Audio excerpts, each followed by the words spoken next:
By 1943, the war in the air had reached a new kind of deadlock. By day, the Allies fought for control of Europe's skies. By night, the advantage belonged to Germany. In darkness, American and British bombers flew blind, easy targets for radar-equipped German fighters. Entire crews vanished into the black over the Ruhr, over Hamburg, over Berlin. The night was theirs, until a small group of engineers in Cambridge, Massachusetts built something that changed everything. It wasn't a weapon in the traditional sense. It didn't fire bullets or drop bombs. It saw. Hidden behind layers of secrecy, this new radar technology allowed American pilots to track, intercept, and destroy enemy aircraft in total darkness. For the first time in history, the United States could fight and win at night. This is the story of how that secret came to life, how science, not just firepower, turned the tide of war, and how a handful of invisible waves gave America command of the night skies. The night skies over Europe in 1942 were not silent. They trembled with the deep, steady thrum of engines, hundreds of them, echoing across a continent at war. Above the clouds, unseen by those below, bombers crawled through the dark like floating cities, their red and green formation lights winking faintly before disappearing into shadow. For the men inside, it was a kind of blindness. Darkness, in those early years of the air war, belonged to the enemy. The Germans had mastered the art of the night fight. From their radar-equipped GU-88s and Bf-110s, Nachtjägers or night hunters, they struck Allied bombers as they groped toward targets deep inside the Reich. On the ground, radar stations like Freya and Würzburg guided the hunters to their prey with mathematical precision. By the time the Allies realized they were being stalked, the sky was already filled with tracer fire. For the Americans, newly arrived in England with their promise of daylight precision bombing, the equation was reversed when the sun went down. Their doctrine insisted that bombing by daylight was accurate and effective, while the British, bloodied by heavy losses in 1940 and 41, had turned to the cover of night. But darkness was a cruel ally. Without sight, navigation faltered, formations scattered, and targets vanished beneath smoke and cloud. In 1942, the British Royal Air Force began whispering about a secret, a way to see in the dark. It was something beyond spotlights or search beams. They called it AI radar, airborne interception. Mounted inside their twin-engine Bristol Beaufighters, it let a radar operator in the back seat watch the enemy appear as a ghostly blip on a round green screen. It was crude, but it worked. The Luftwaffe's advantage began to erode. When American officers first heard of this device, they dismissed it as science fiction. Radar, one general supposedly muttered, belongs in laboratories, not cockpits. And yet, the growing losses in night operations and the increasing boldness of German interceptors forced a reckoning. The U.S. Army Air Forces needed a way to fight in the dark, or risk losing the air war entirely. Across the Atlantic, in a warren of offices tucked into the Massachusetts Institute of Technology, a new kind of battlefield was forming. It was called the Radiation Laboratory, though few outside its walls knew what that meant. Inside, engineers and physicists, men barely out of graduate school, worked through the night surrounded by the hum of oscilloscopes and the faint smell of ozone. On the chalkboards behind them, strange equations curved like constellations. Their mission was simple, if impossible, to make radar small enough, light enough, and powerful enough to fly. This was not radar as most imagined it, a giant dish turning on a hilltop, mapping waves in open air. This was radar shrunk to fit inside the nose of an airplane, able to sense another aircraft miles away in darkness. It required something no one else in America yet possessed, a cavity magnetron, a British invention that could generate microwave pulses 1,000 times stronger than existing systems. Smuggled across the Atlantic in 1940 under Operation Tizard, this grapefruit-sized device became the beating heart of a new alliance, one built not on politics, but on science. British experience, American industry. Theory turned into hardware, and hardware turned into hope. Still, secrecy was absolute. The very word radar was classified. Even pilots who would one day use it were told almost nothing. To the outside world, the new work at MIT was dismissed as radio research. The name was deliberate misdirection. Radiation, after all, could mean anything. While the physicists labored in Cambridge, Pilots trained in the fog of Norfolk and the darkness of Florida's swamps. They learned to fly instruments alone, trusting dials instead of the horizon. They practiced takeoffs without lights, landings by ear. Each step was a rehearsal for a future war none of them could yet imagine. The war was moving faster than anyone had expected. By 1943, Allied forces were preparing to invade occupied Europe. Every night, RAF bombers darkened the skies over Germany, and every night, radar-guided German fighters rose to meet them. The loss rates were staggering, sometimes as high as one bomber in every 4. The British could not sustain that forever. That winter, American scientists at the Rad Lab completed their prototype, a compact airborne radar, codenamed SCR-7-20. It could detect enemy aircraft at 5 miles, ships at 15, and navigate a bomber through clouds without sight of the ground. It was to be the Allies' secret weapon, the unseen eye that could pierce the blackest night. But the war had a way of devouring miracles.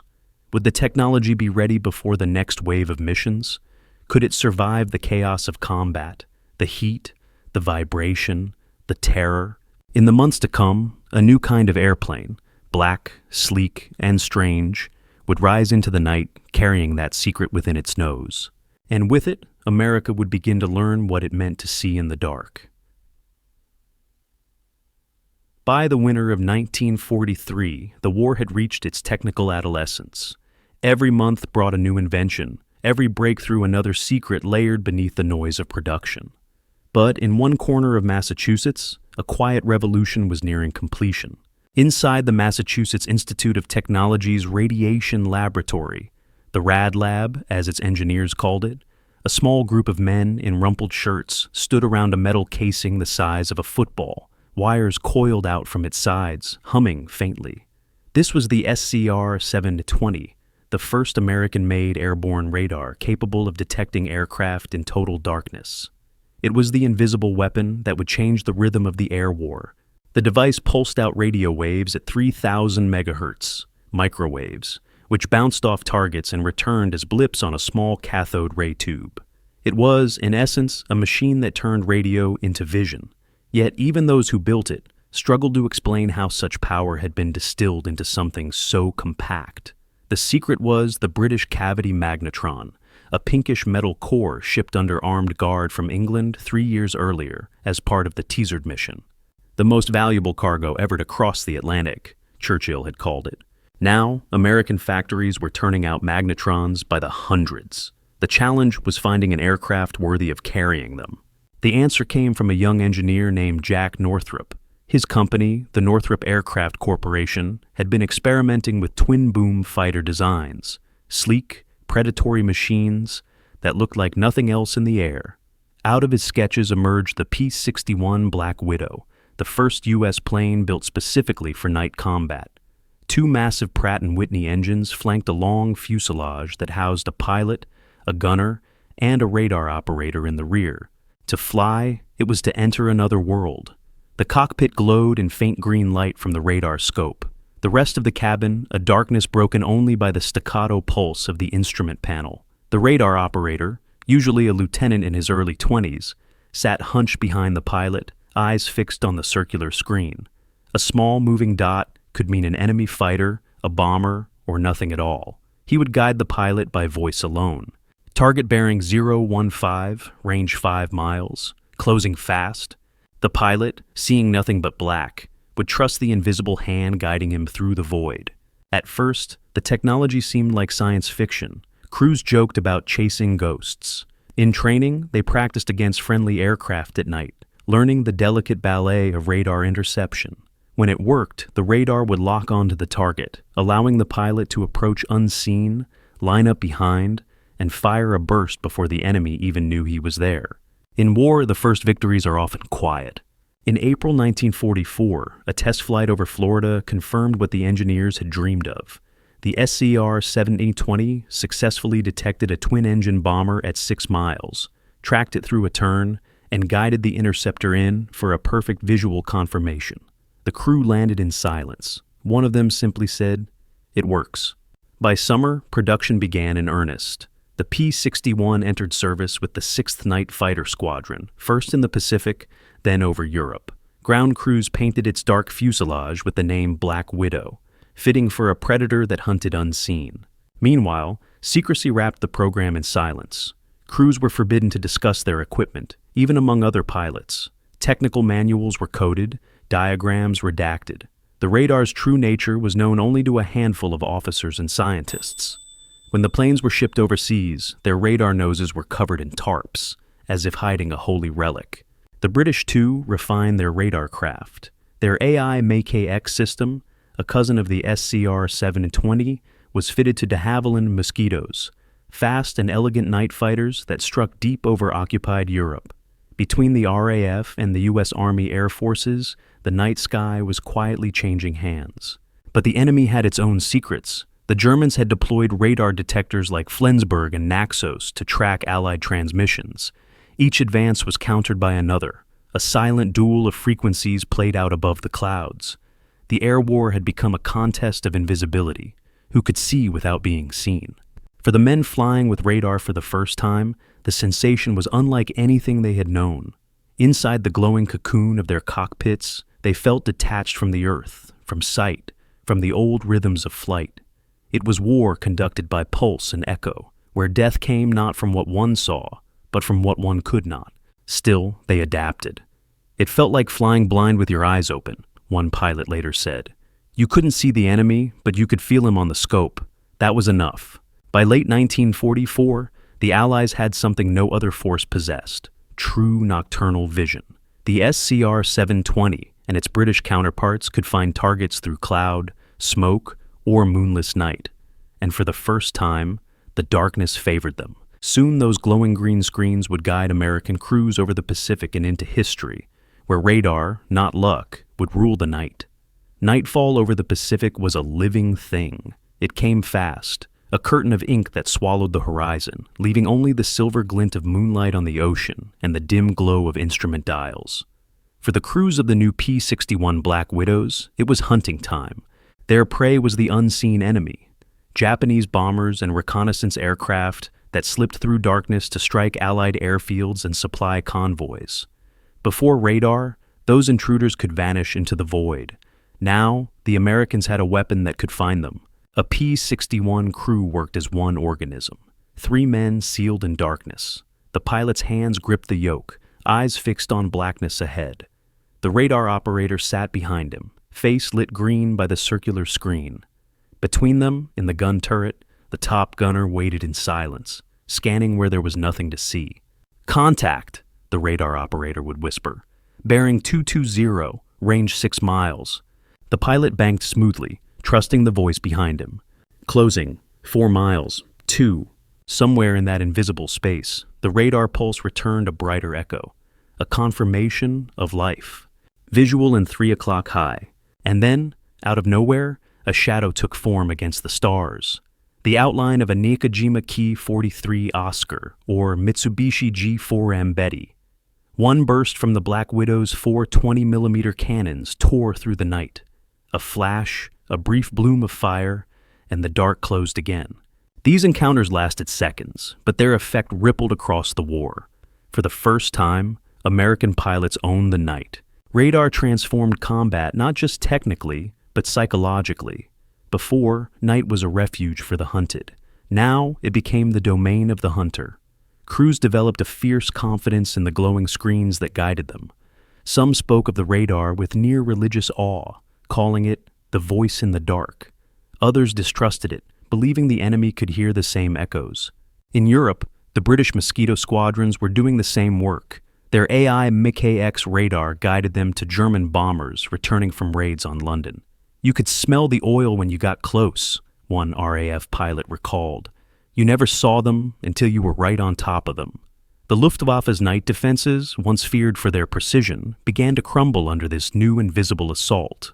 Meanwhile, in the Pacific, the 6th and 548th Night Fighter Squadrons used their Black Widows to shield B-29 bases on Saipan and Iwo Jima. On June 30th, 1944, a crew led by Lieutenant Dale Haberman achieved the first confirmed radar kill of the war for a P-61, intercepting a Japanese bomber near Hollandia, New Guinea. Others followed quickly. Lady in the Dark, Moon Happy, borrowed time. Their names alone told of the strange poetry of this new kind of warfare. Each mission tested the limits of nerve and machinery. Radar operators faced static interference, false echoes from waves or weather, and the ever-present fear of ambush. The screens blurred with moisture and tropical heat. The magnetrons overheated. The vacuum tubes cracked from vibration. Yet the crews persevered, guided only by discipline and faith in the invisible. "The scope was my world," remembered one radar man. "I didn't see the enemy. I saw a heartbeat on a green screen. But when that heartbeat vanished, I knew someone out there had died." The enemy, too, felt the shift.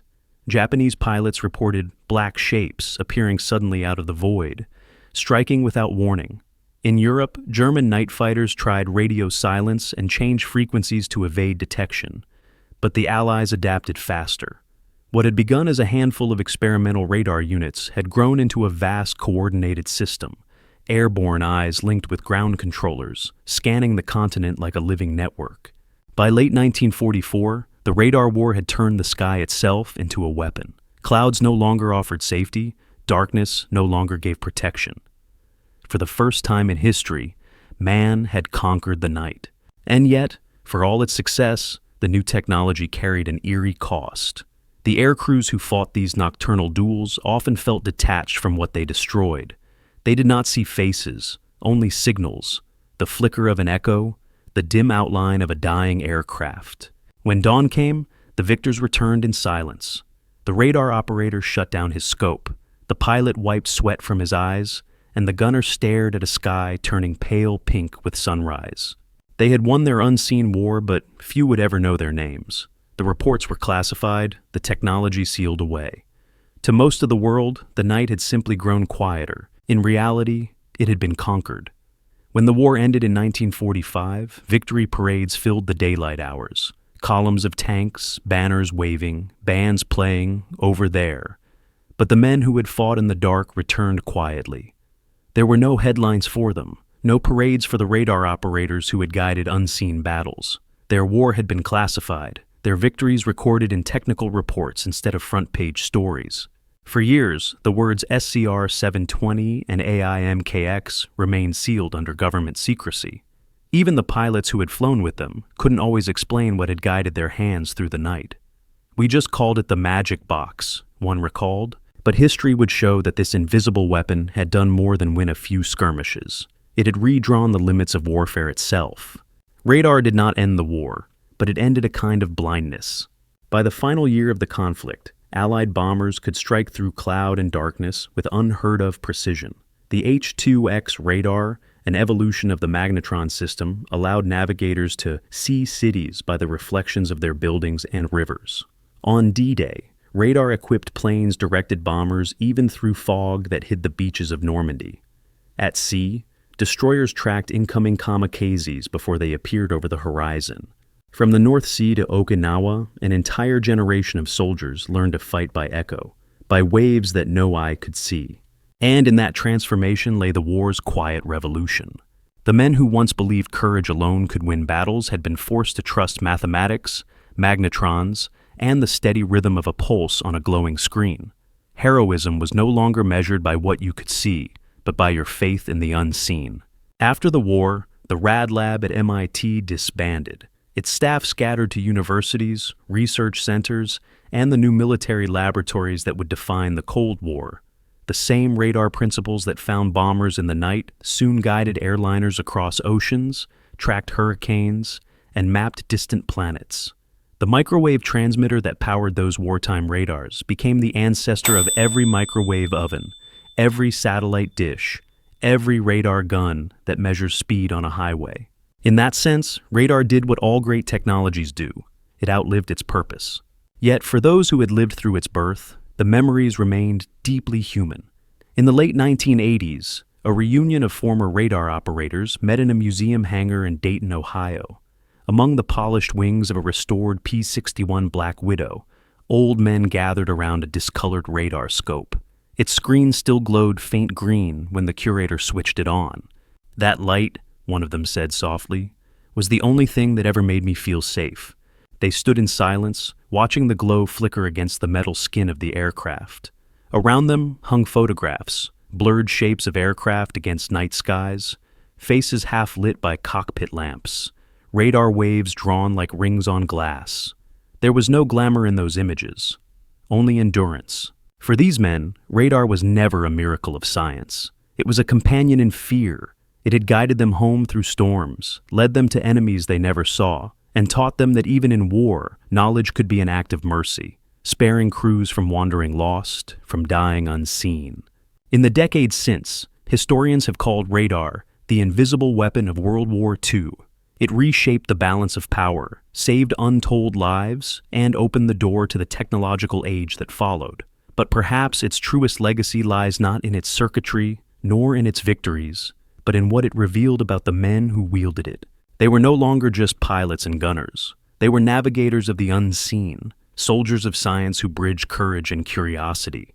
As one veteran later said, "We didn't conquer the night, we just learned how to find our way through it." And so, beneath the quiet hum of every radar screen today, in airports, on ships, in the control towers that watch over peaceful skies, there remains an echo of those wartime pulses, a rhythm born in secrecy, refined in courage, and carried through the decades as the heartbeat of a world that finally learned to see in the dark.